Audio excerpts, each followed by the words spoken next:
Durant cet été, une nouvelle méthode d'authentification est devenue disponible dans l'Azure AD qui s'appelle le pass d'accès temporaire.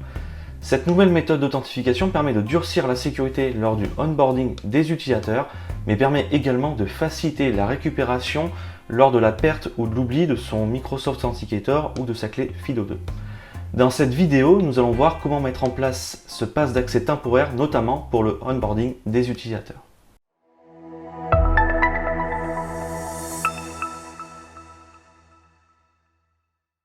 Pour la démonstration, on va prendre le cas d'usage d'un utilisateur qui vient d'arriver dans l'entreprise. On lui a donné un PC portable, un smartphone, une brochure d'arrivée sur laquelle est stipulé le pass d'accès temporaire. Cet utilisateur va réaliser un autopilote tout seul pour préparer son poste de travail. Dans cette entreprise, le MFA est obligatoire, que ce soit par l'intermédiaire du Microsoft Authenticator ou d'une clé FIDO2. Donc ce qui est intéressant ici, c'est que l'utilisateur ne connaît pas son mot de passe et surtout l'administrateur ne connaît pas non plus le mot de passe de l'utilisateur. On rentre vraiment dans le cas d'usage d'un monde vraiment passwordless. Pour pouvoir activer la méthode d'authentification via pass d'accès temporaire, je me suis connecté sur Microsoft Entra via entra.microsoft.com. À partir de là, j'ai déroulé la partie Azure Active Directory et je me suis dirigé dans la partie Protect and Secure. Ici, vous pouvez administrer les méthodes d'authentification et à partir de là, vous voyez la partie Temporary Access Pass. Donc ici, vous cliquez dessus et vous voyez bien surtout à activer le petit bouton ici pour pouvoir activer le pass d'accès temporaire. Vous pouvez cibler quel groupe ou quels utilisateurs auront accès à cette méthode d'authentification. Moi, pour les besoins de cette démo, j'ai ciblé tous les utilisateurs. Et enfin, vous pouvez vous diriger vers la partie Configure ici pour changer les paramètres par défaut du pass d'accès temporaire. Donc vous pouvez définir la durée de vie minimum, la durée de vie maximum, la durée de vie par défaut, est-ce que le mot de passe est utilisable qu'une seule fois et la longueur du pass d'accès temporaire. Donc là, pour changer ces paramètres, tout simplement, vous cliquez sur Edit ici et vous changez les paramètres comme vous le souhaitez. Une fois que vous avez activé le pass d'accès temporaire, il suffit de vous diriger vers l'utilisateur que vous avez créé pour votre nouveau venu. Donc à partir de là, vous allez dans la partie Authentication Methods ici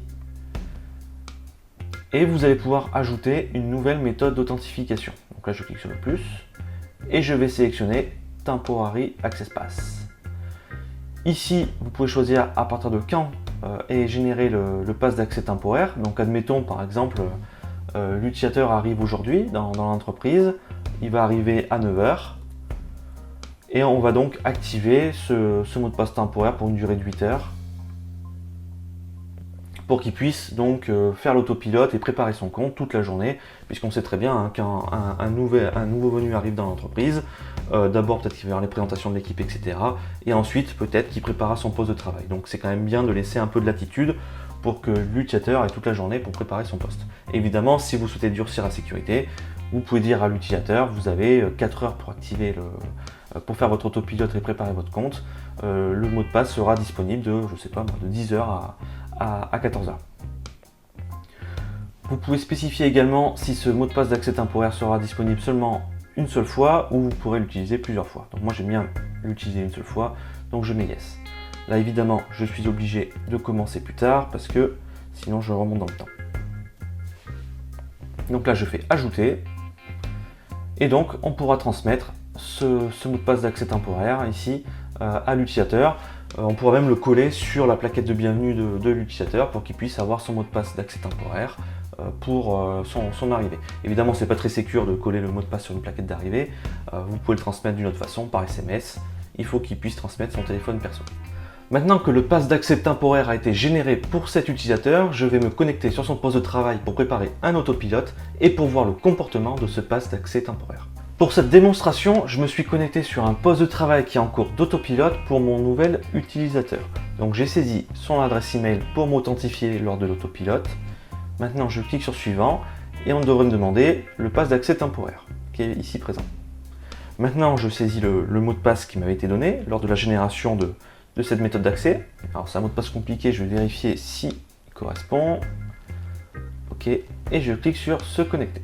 À partir de là, on va me demander des informations supplémentaires, notamment parce que j'ai demandé le MFA pour tous mes utilisateurs et donc l'utilisateur va pouvoir renseigner son Microsoft Authenticator. Donc je fais suivant.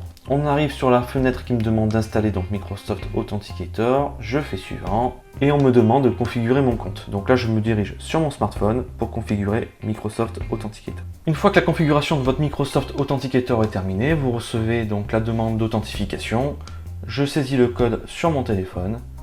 Et donc à partir de là, je suis authentifié. Et donc, je peux continuer l'installation de mon poste de travail.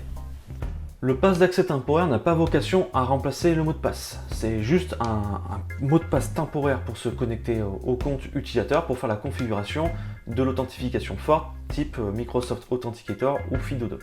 Donc ce que je recommande, c'est lors de l'autopilote.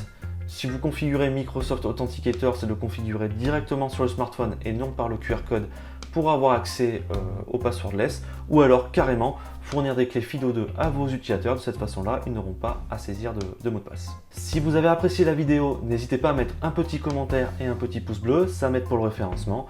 Et je vous dis à très bientôt pour une prochaine vidéo.